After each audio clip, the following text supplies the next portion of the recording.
En août 2012, un événement inattendu s'est produit avec les données reçues par Dance, une sonde Voyager 1, lancée en 1977 et conçue pour une durée de vie de quelques années seulement. Voyager a enregistré un changement brutal dans son environnement. Il ne s'agissait ni d'une alarme spectaculaire, ni d'un signal isolé, mais d'une séquence cohérente de mesures indiquant, avec une précision déconcertante, que Voyager avait franchi la frontière où le vent solaire cède la place à l'espace interstellaire. L'héliopause, limite théorique pendant des décennies, était franchie. Ce qui suivit, cependant, ne correspondit pas à l'attente la plus fondamentale des scientifiques, le silence. L'espace au-delà du système solaire a toujours été décrit comme raréfié, presque inerte, un milieu composé de particules dispersées, de faibles champs magnétiques et présentant peu de variations. C'est ce que prédisèrent les modèles. C'est ce que l'on s'attendait à trouver. Mais les instruments de Voyager ont commencé à indiquer le contraire. Le plasma autour de la sonde était non seulement plus dense que prévu, mais présentait également des oscillations régulières, caractéristiques d'un environnement structuré. Il ne s'agissait pas de bruit aléatoire, ni d'un dysfonctionnement des capteurs. Les mesures se répétaient, se confirmaient mutuellement et, plus inquiétant encore, évoluaient au fil du temps. Pour saisir toute la portée de cet événement, il est essentiel de se rappeler où se trouvait Voyager. À plus de 18 milliards de kilomètres de la Terre, hors de portée du Soleil, au-delà du bouclier qui protège les planètes de la majeure partie du rayonnement interstellaire. Jamais aucune sonde n'avait fonctionné aussi longtemps à cet endroit. Jamais aucune n'avait transmis de données en continu. Voyager n'aurait pas dû fonctionner avec une telle stabilité. Pourtant, c'était le cas. Et c'est précisément cette stabilité qui a rendu les données incontournables. Les capteurs de plasma ont détecté une fréquence d'oscillation spécifique, résultant de l'interaction entre les ondes de choc solaire et le milieu interstellaire. L'analyse de ces fréquences a permis aux scientifiques d'estimer la densité du plasma autour de la sonde. Cette valeur était nettement supérieure à celle de l'héliosphère, confirmant ainsi le franchissement de la frontière. Mais un détail technique a particulièrement retenu l'attention. La transition n'était pas chaotique. Aucune zone de turbulence prolongée n'a été observée. Le changement s'est opéré de manière relativement nette, presque organisée, comme si Voyager avait franchi une frontière bien définie, et non une région diffuse. Pendant des années, les modèles ont prédit que l'héliopause serait une zone instable, avec un mélange progressif de particules solaires et interstellaires. Or, les données ont révélé une séparation plus nette. Le champ magnétique, bien qu'étonnamment aligné sur le champ solaire, conservait ses propres caractéristiques. Il ne s'agissait pas d'un prolongement direct du milieu interne du système solaire. C'était autre chose, proche, mais distinct. Parallèlement, un autre instrument de Voyager enregistra un phénomène tout aussi inquiétant, une augmentation constante des rayons cosmiques galactiques. Ces particules de haute énergie, provenant de l'extérieur du système solaire, étaient partiellement bloquées par le vent solaire tant que la sonde se trouvait à l'intérieur de l'héliosphère. Une fois la frontière franchie, cette protection disparut. Le flux augmenta alors de manière nette et mesurable. Ceci confirma la position de Voyager hors du domaine solaire. Mais cela souleva également une question technique complexe. Pourquoi cette augmentation s'est-elle produite de manière si régulière, sans pics extrêmes, comme si l'environnement extérieur avait une sorte de... Voyager n'a pas découvert un vide désorganisé. Elle a découvert un milieu aux propriétés constantes, qui réagissait au choc, transmettait des ondes et présentait des schémas mesurables. En termes physiques, cela signifie une réactivité. Non pas une conscience, ni une intention, une réactivité. Un détail fondamental qui change notre vision de l'extérieur, du système solaire. Les ingénieurs de la mission savaient que chaque information pouvait être la dernière. Voyager fonctionne avec une énergie limitée, fournie par un générateur nucléaire dont la puissance diminue chaque année. Les instruments ont déjà été désactivés afin de préserver le minimum nécessaire aux communications. Malgré cela, les données continuèrent d'arriver, et plus la sonde restait longtemps au-delà de l'héliopause, plus il devenait évident que cet environnement n'était pas homogène. De petites variations dans les champs et les particules indiquaient des régions aux caractéristiques différentes, comme si l'espace interstellaire n'était pas un océan uniforme, mais un ensemble de couches ou de zones. Si l'espace interstellaire présente des régions distinctes, alors notre vision simplifiée de l'espace entre les étoiles est incomplète. Et si elle est incomplète si près du système solaire, Qu'en est-il à des distances bien plus grandes? Voyager, malgré ses limitations, montrait que franchir cette frontière ne signifiait pas entrer dans le néant, mais dans un univers que nous ne savons toujours pas décrire pleinement. Rien de tout cela n'a été annoncé en grande pompe. Aucune conférence de presse spectaculaire n'a été organisée. Les conclusions ont émergé progressivement, au fil d'articles techniques, d'analyses de données et de débats internes. La prudence était de mise. Après tout, toute mauvaise interprétation aurait des conséquences profondes pour la physique spatiale. Mais la convergence des preuves était trop solide pour être ignorée. Voyager avait franchi la frontière du système solaire. Et ce qu'elle a découvert de l'autre côté ne correspondait pas au scénario le plus simple enseigné depuis des décennies. Un point crucial prépare le terrain pour la suite. Jusqu'ici, nous avons parlé de mesures passives. Voyager à observer, enregistrer et mesurer. Mais certains schémas suggèrent quelque chose de plus qu'une simple traversée. Certaines variations sont apparues après des événements spécifiques, comme des ondes de choc provenant du Soleil, qui, des années plus tard, ont atteint la position de la sonde. Le milieu interstellaire a réagi à ces ondes de manière détectable. Il ne s'agissait pas d'un écho lointain, mais d'une réaction mesurable, quasi immédiate à l'échelle astronomique. Ce détail change la donne. Il ne s'agit plus seulement de savoir ce qui existe au-delà du système solaire, mais de comprendre comment cet environnement réagit lorsqu'il est perturbé. La frontière n'est pas une barrière inerte, c'est une zone d'interaction. Et là où il y a interaction, il y a dynamique. Et là où il y a dynamique, il y a des processus que nous ne comprenons pas encore pleinement. Au moment où les données cessent d'être simplement curieuses et commencent à indiquer que l'espace au-delà du système solaire n'est pas qu'un décor, mais un système actif, doté de propriétés qui défient les modèles actuels. Que révèlent précisément les instruments de voyager sur cette région? Et pourquoi certaines de ces réponses n'apparaissent-elles que lorsque la sonde perturbe l'environnement lors de sa traversée? Le vol de Voyager 1 n'a pas été annoncé comme un moment cinématographique.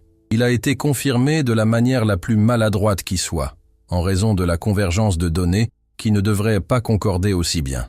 Il y eut d'abord l'effondrement des particules domestiques du système solaire, puis l'afflux brutal de matière venue de l'extérieur, et enfin la signature la plus objective de toutes, densité de plasma compatible avec le milieu interstellaire.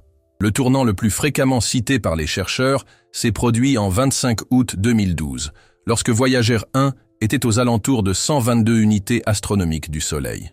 D'un côté, les capteurs ont vu plomber le flux de particules typiques du vent solaire. Par ailleurs, les instruments ont enregistré un petit rayon cosmique galactique, sont des particules de haute énergie qui traversent la galaxie et sont partiellement filtrées par le rayonnement solaire au sein de l'héliosphère. Il ne s'agissait pas d'une adaptation progressive, mais d'une transition abrupte et sèche, difficilement compatible avec un scénario de mélange lent. Mais il y avait un grave problème technique. Voyager 1. Il ne dispose pas d'instruments à plasma fonctionnel pour mesurer directement la densité à cet endroit. Cela a ouvert un débat. D'accord, les particules ont changé, mais ont-elles vraiment franchi l'héliopause? La réponse est venue d'une voie indirecte et d'une ingéniosité remarquable, ondes de plasma. Dans 9 avril 2013, l'instrument à ondes de plasma, PWS, a détecté des oscillations autour de 2,6 kHz. La fréquence d'oscillation du plasma n'est pas une poésie, mais une donnée numérique. Et cette donnée numérique correspond à la densité. En mesurant la fréquence de ces oscillations, on peut déduire la densité électronique du milieu. Le résultat a indiqué 0,08 particules par centimètre cube, une valeur très proche de celle attendue dans le milieu interstellaire local. Ce détail change la donne pour une raison simple. La densité est une caractéristique du territoire. À l'intérieur de l'héliosphère, dans l'héliogène, la région plissée située avant la limite, les densités attendues sont beaucoup plus faibles. D'un point de vue scientifique, l'héliopause devrait marquer précisément un grand saut de l'ordre de 0,2 quelque chose de proche de 0,11 et la valeur déduite par Voyager 1 correspond exactement à ce qu'elle devrait être si elle se trouvait, en réalité, à l'extérieur du vaisseau spatial. Jusqu'ici, tout semble indiquer que la mission est accomplie. Mais c'est là que l'histoire devient intéressante, car le comportement de la frontière a dérangé beaucoup de monde. L'héliopause a longtemps été imaginée comme une région de séparation nette entre deux plasmas magnétisés qui ne se mélangent pas facilement. Pourtant, de nombreux modèles prévoyaient une zone de transition plus turbulente et désordonnée. Or, Voyager a révélé une transition qui, à bien des égards, était trop nette. La chute des particules solaires et la montée des rayons cosmiques étaient si marquées qu'elles ont reçu un surnom informel dans certaines analyses. Une sorte de autoroute magnétique, comme si la sonde avait pénétré dans un couloir où certaines particules ne pouvaient tout simplement plus rester. Et voici le détail déconcertant. Le champ magnétique n'a pas évolué comme certains l'avaient prévu. Si l'on imagine que, entré dans l'espace interstellaire, tout change, la réalité était plus étrange encore. En partie, la direction du champ magnétique mesuré semblait rester alignée de façon similaire à celle du champ à l'intérieur de la galaxie. Un phénomène qui a alimenté débats et réinterprétations pendant des années. En sciences spatiales, il ne s'agit pas d'un détail. C'est ce qui détermine si l'on se trouve de l'autre côté de la barrière, ou dans une structure périphérique, encore reliée au système solaire par les lignes de champ. Alors, qu'a découvert Voyager exactement? Le tableau le plus solide aujourd'hui est le suivant. La périphérie du système solaire n'est pas une fin. C'est une région d'interaction active. Un lieu où les ondes de choc solaire se propagent pendant des années avant de l'atteindre, comprimant le plasma, excitant des ondes et révélant des propriétés du milieu interstellaire qui n'apparaissent pas en silence. Ce point a été renforcé par des études ultérieures qui ont analysé comment Voyager détecte les événements d'ondes de plasma dans l'espace interstellaire et suggère gradients de densité et turbulence. Au-delà de l'héliopause, il ne s'agit pas d'un océan uniforme. On y observe des structures et des variations à des échelles considérables. Maintenant, faites le lien avec vous, ici et aujourd'hui. La plupart des gens vivent comme si l'espace là-bas n'avait aucune importance. Pourtant, les mesures de Voyager ont un impact direct sur deux aspects qui façonnent nos vies sans qu'on nous demande notre avis. Radiation technologique. Rayonnement, rayons cosmiques. Lorsque Voyager quitte le bouclier solaire, elle détecte davantage de rayons cosmiques galactiques. Il ne s'agit pas d'une simple curiosité. C'est la même famille de particules qui influe sur le risque d'irradiation pour les astronautes et qui représente un véritable problème pour tout projet sérieux de mission de longue durée, vers la Lune, Mars ou au-delà. L'extérieur n'est pas seulement éloigné, il est plus hostile. De plus, l'intensité de ces particules n'est pas constante. Elle varie en fonction du cycle solaire et de la contraction ou de l'expansion de l'héliosphère. Voyager a permis de passer de la théorie à la mesure. Technologie et infrastructure. Notre planète dépend d'électronique sensible, satellites, GPS, communication, réseaux. Les tempêtes solaires ont déjà des effets connus. Mais comprendre la limite de l'héliosphère, c'est comprendre le filtre du système solaire.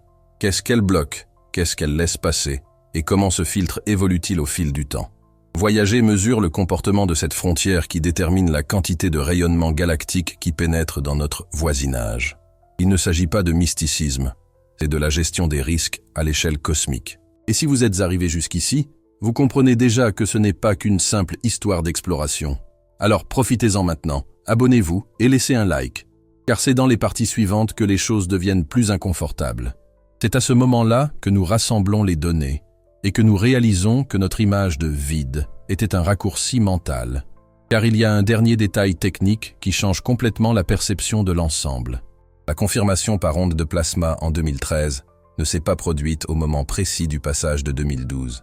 Elle a eu lieu plus tard, lorsqu'une onde de choc solaire a frappé la région où se trouvait la sonde et a illuminé le plasma, le faisant osciller et révélant ainsi sa densité.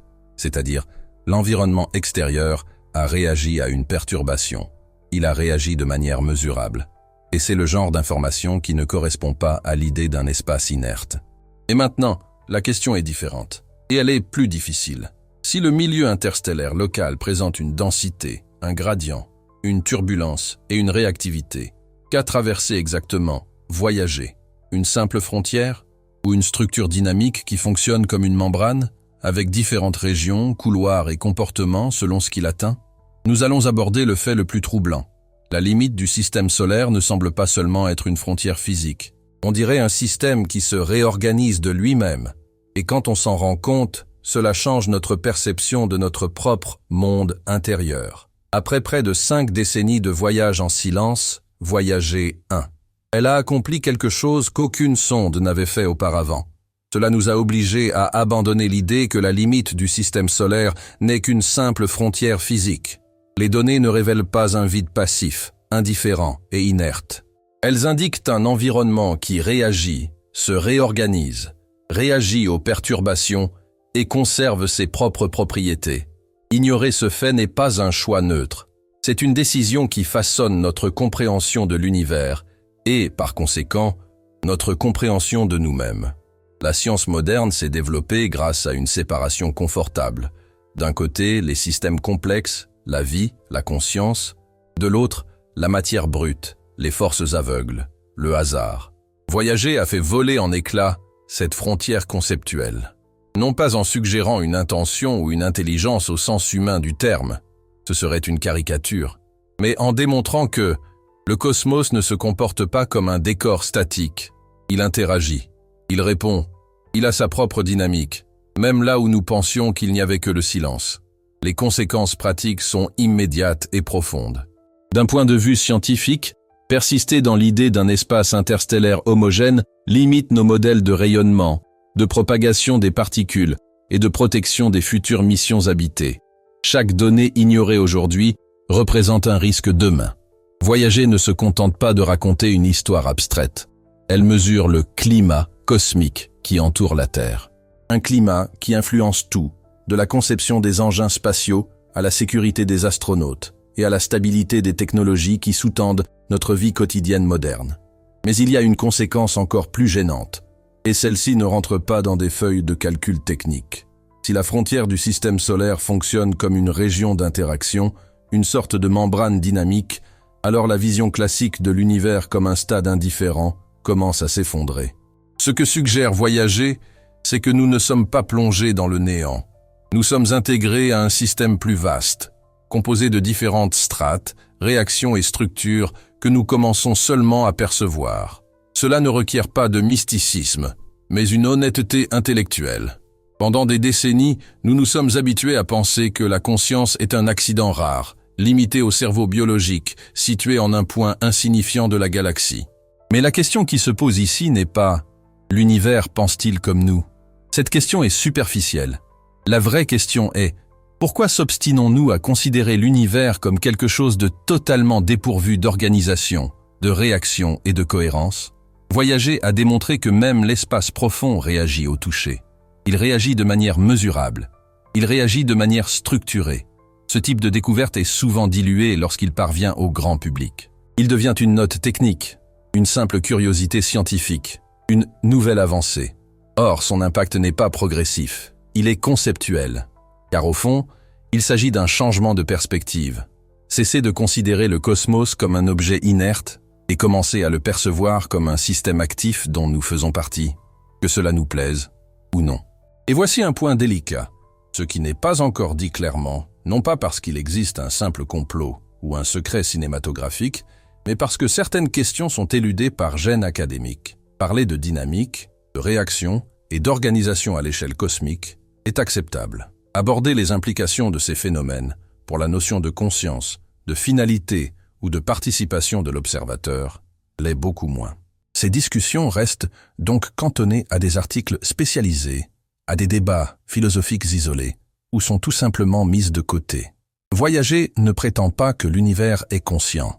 Elle fait quelque chose de bien plus dangereux. Cela réfute l'argument facile selon lequel l'univers est manifestement inconscient.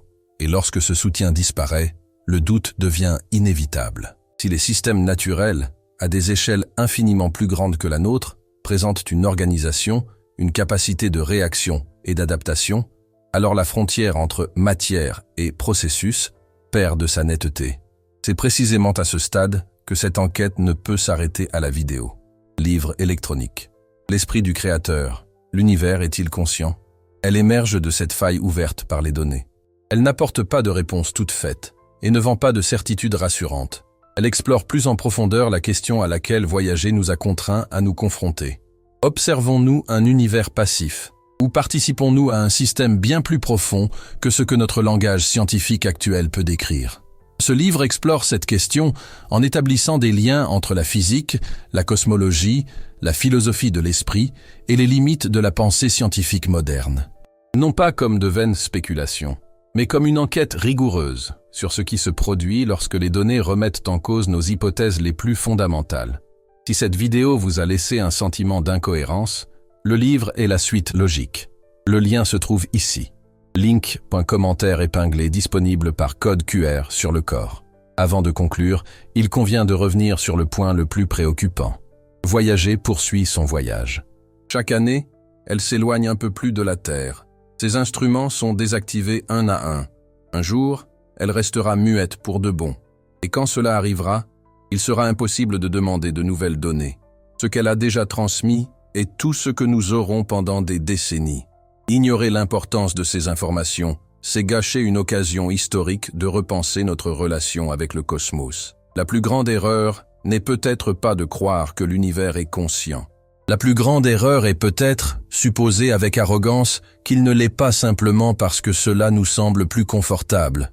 Si cette réflexion a trouvé un écho en vous, si quoi que ce soit ici vous a interpellé, dans le bon sens du terme, abonnez-vous à la chaîne, laissez un like et commentez ce qui, selon vous, existe au-delà de cette frontière. Non pas pour être d'accord avec moi, mais pour réfléchir ensemble.